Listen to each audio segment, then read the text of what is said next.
The Story of Macarena, Part 2, by Rolando Enrique Rosales Murga. Then we joined the Scouts. We went together every day, but he was in an older troop, and these hordes advised him to look down and vilify those younger than them, which was exactly my situation. I was just a simple black cat. The older ones made a sport of tormenting me.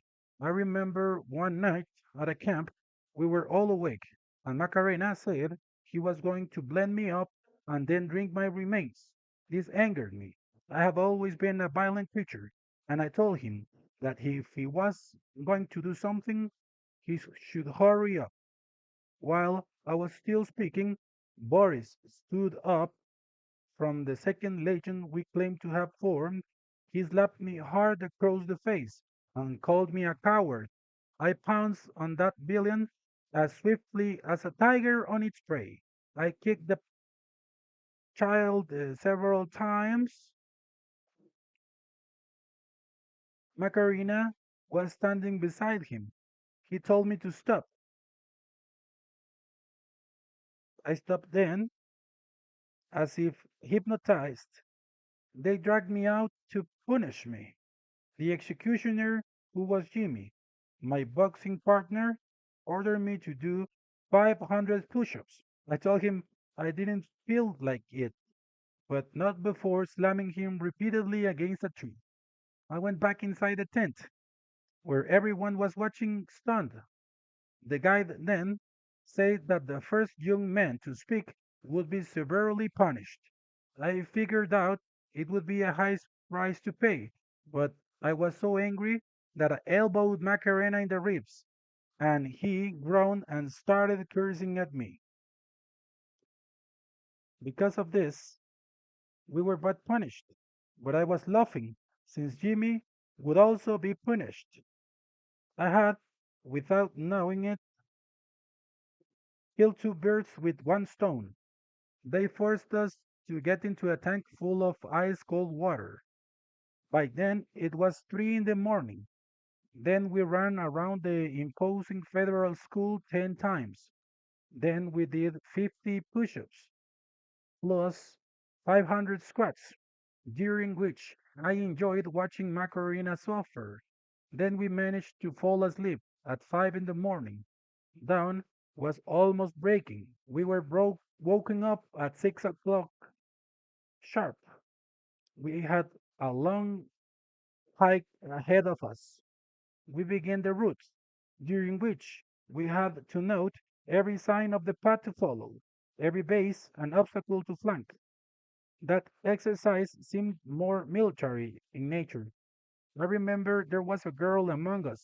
She was the senior guide's daughter. Her name was Sarah. We chatted whenever the opportunity arose. Jose was very much in love with her and spent the entire route telling us that she was his girlfriend, how much he loved her. He never shut up.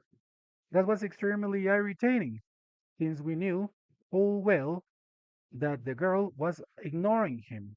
We arrived at the lizard and gecko obstacle, where we had to submerge out arms in mud up to our elbows and try to knock down our partner with just one arm. By chance, we were paired together. I cheated, throwing mud in his face. He started whipping it off. I pulled his arm with all my strength, and that crazy modern day Goliath was knocked down. We continued. There came a point where we had to cross a river of sewage. Jose fell face first into that river. La Virgen was the name of that filthy river that took on shades of purple, black, and even red. It was foul smelling and horrible. All manner of refuse floated down it. It could have sworn there were corpses in there. He stormed out. He began cursing Francisco, the guide. Taking advantage of this, I ordered a passage of arms, a form of punishment known to prison guards and the military, which I had learned about from an old book written by my step grandfather. detailing the torture carried out during the government of General Jorge Ubico, a great tyrant and dictator, according to the common people, but the best president of my beloved republic. Um, when the president found out, that pig ordered my step grandfather to be locked up, and he was murdered by agents of the G2 or something like that. With a hammer, his body was returned with his skull shattered. No one could say anything back then, but I'm straying from my main topic again.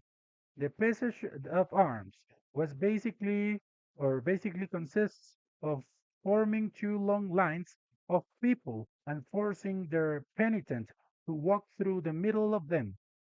As he passed, he was beaten in every possible way. I saw that strange, blond-haired Neanderthal get knocked flying through the air. He had been threatening to complain to Supreme Chief Marine, Sarah's father, but Jimmy told him he would be punished with the Spanish step. I didn't even know what that was. It consisted of forcing him to put his foot forward, like when training horses, and striking his shin with a stick. That was terrible, harsh, and inhumane. But in the end, we finished the trek and arrived at the base, which at the time was the Solomon Carrillo Ramirez National Official School for Boys. We arrived exhausted, but Jose was thrilled to see Sarah. He told us to take a tour of that place where I used to hang out during my school days.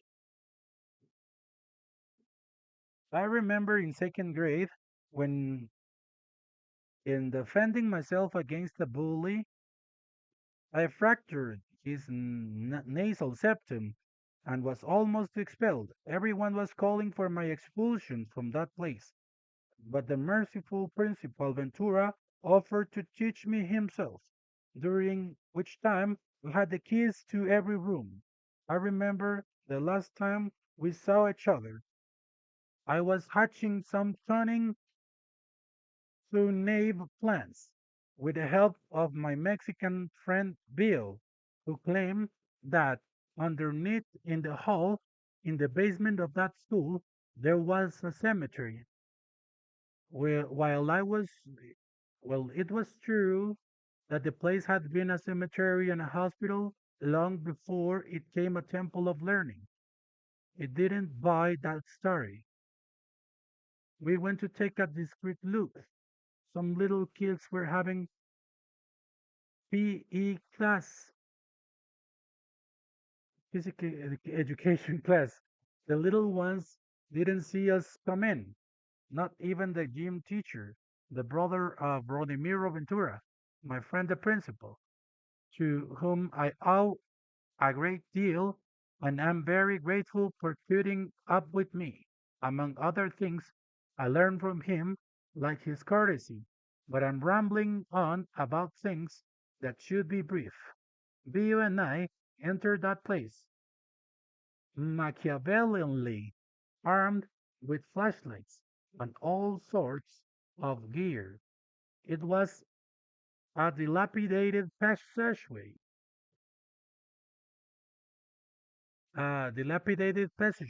with fallen wood everywhere.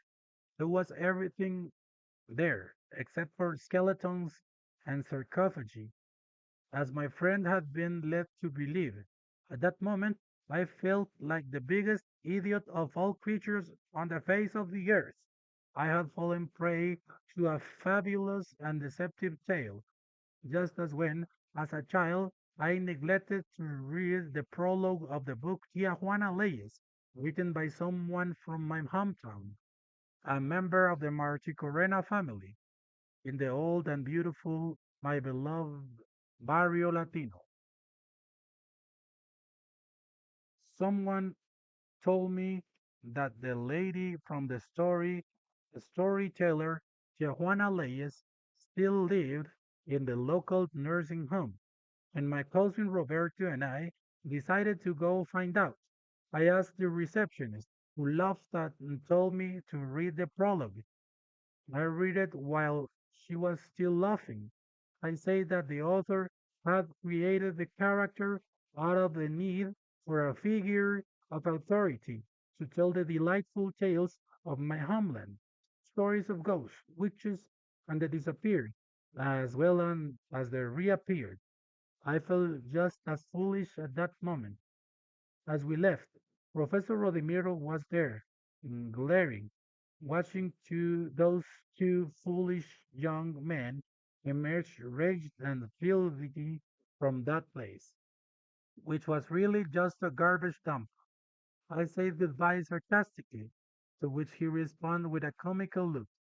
I'm very sorry, Professor, but I'd rather be ignorant for a second than die without knowing. I was captivated by the beautiful old piano locked away in one of the rooms that almost no one ever opened and that very few students knew about.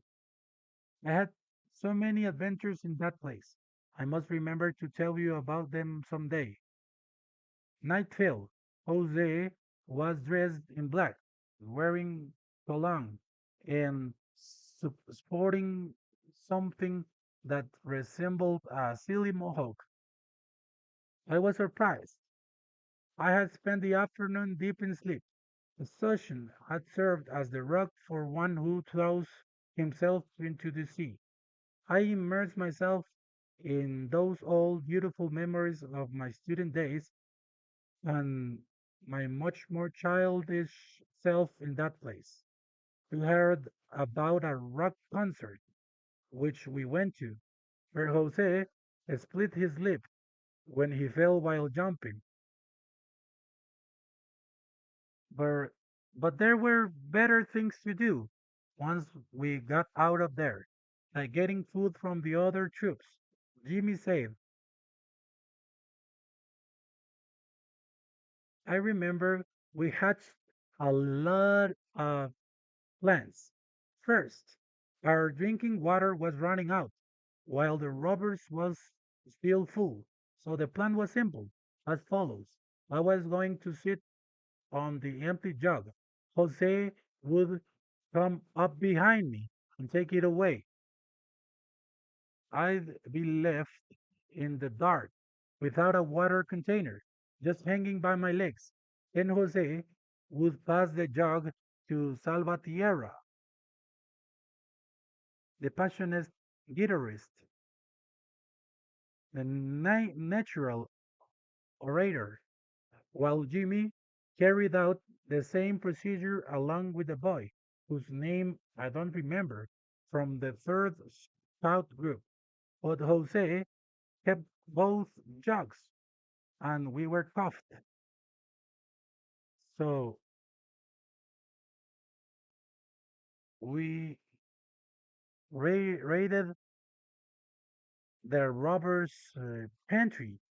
While we were having dinner, I saw someone up in a tree. Macarena. Story by Rolando Enrique Rosales Murga, Part 3. It was a large shadow savoring something in the darkness. I shone my flashlight directly at him. It was Jose, with his mouth full of nearly the entire pantry's supply of sausages. I turned a blind eye while we divided the teenagers' loot among the preteens. We slept peacefully and uh, sat at the brim. Dawn broke, and Marlon, a friend who was just about to join us, made coffee. We each drank 35 cups of it. Who would have thought that 5 more cups could have easily killed us? But we didn't know that at the time. The final tradition was to steal something from the older ones. If you did this, you had what it took. You were respected.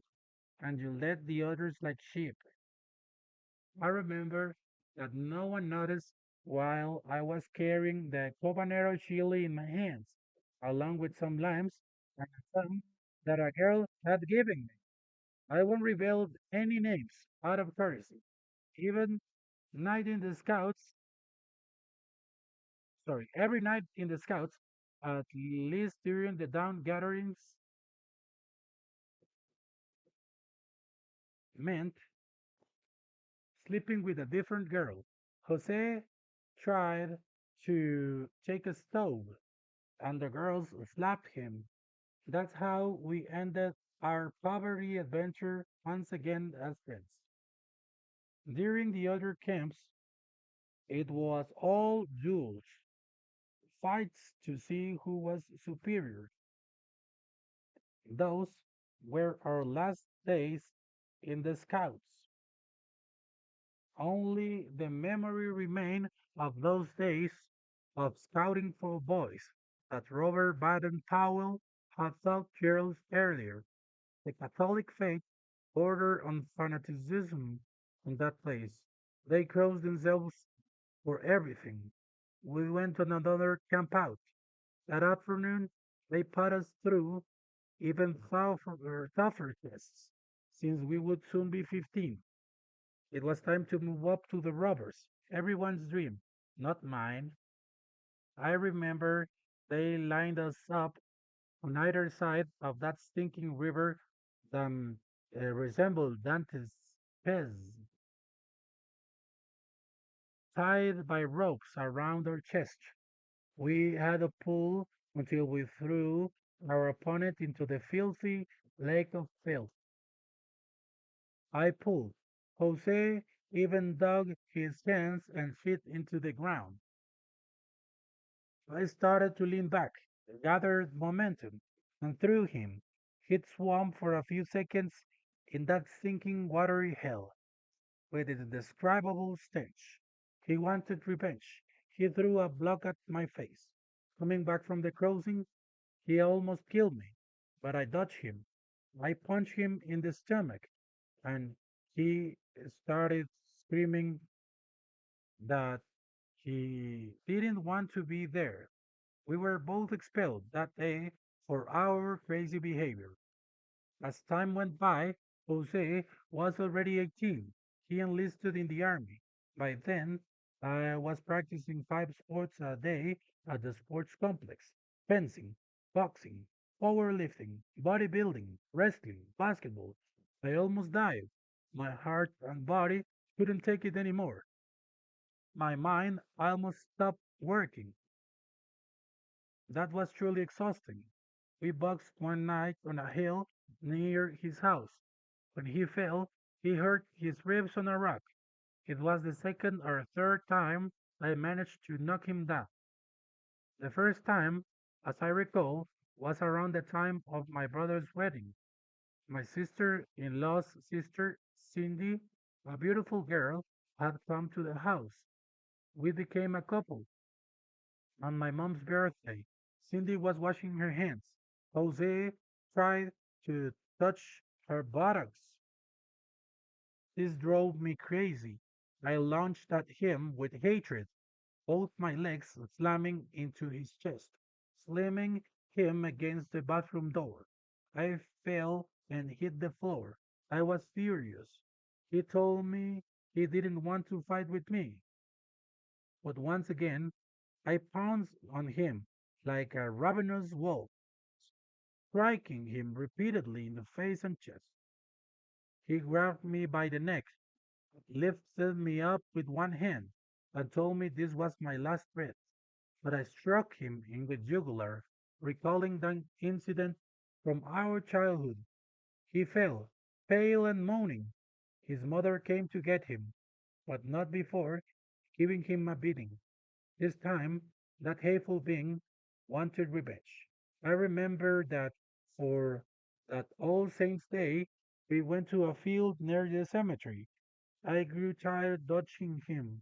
He knocked me down and head-butted me. I quickly hit him in the shin and nose, but I was bleeding too much from my lips. I gave into his blows, but he, still merciful,